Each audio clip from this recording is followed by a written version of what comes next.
గుంటూరు మల్లయ్యలింగం భవన్లో శనివారం ఏర్పాటు చేసిన విలేకరుల సమావేశంలో సిపిఐ రాష్ట్ర కార్యదర్శి వర్గ సభ్యులు జంగాల అజయ్ కుమార్ మాట్లాడుతూ కేంద్రంలో నరేంద్ర మోదీ అధికారంలోకి వచ్చిన తర్వాత దేశ ఆర్థిక పారిశ్రామిక రంగాలను నిర్వీర్యం చేస్తున్నారని ఆగ్రహం వ్యక్తం చేశారు.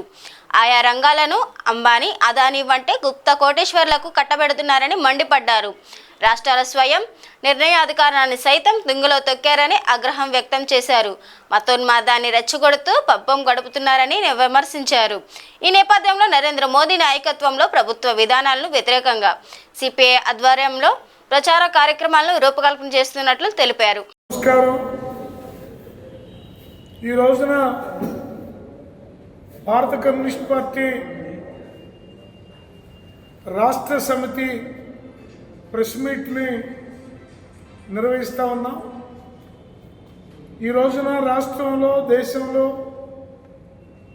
రోజు రోజుకి మారుతున్నటువంటి విచిత్రమైనటువంటి పరిణామాలు ప్రజలు గమనిస్తూ ఉన్నారు. ముఖ్యంగా నరేంద్ర మోడీ అధికారంలోకి వచ్చిన తర్వాత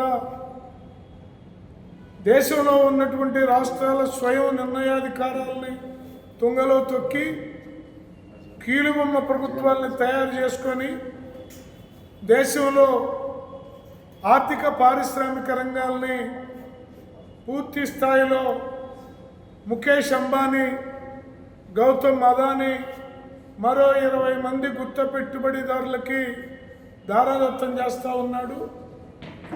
ఈ నేపథ్యంలో కష్టపడి పని చేసుకొని సాయంత్రానికి ఇంటికి వెళ్ళి భోజనం తినడానికి కూడా అవకాశం లేని దుస్థితి నెలకొన్నటువంటి ఈ స్థితిలో నరేంద్ర మోడీ ఒకవైపున ఆర్థిక పరిస్థితుల్ని తారుమారు చేస్తూ, పారిశ్రామిక రంగాన్ని నిర్వీర్యం చేస్తూ, మత ఉన్మాదాన్ని రెచ్చగొడుతున్నటువంటి నరేంద్ర మోడీ విధానాలపైన భారత కమ్యూనిస్ట్ పార్టీ జాతీయ స్థాయిలోనూ రాష్ట్ర స్థాయిలోనూ అనేక కార్యక్రమాలని రూపొందించడం అనేది జరిగింది.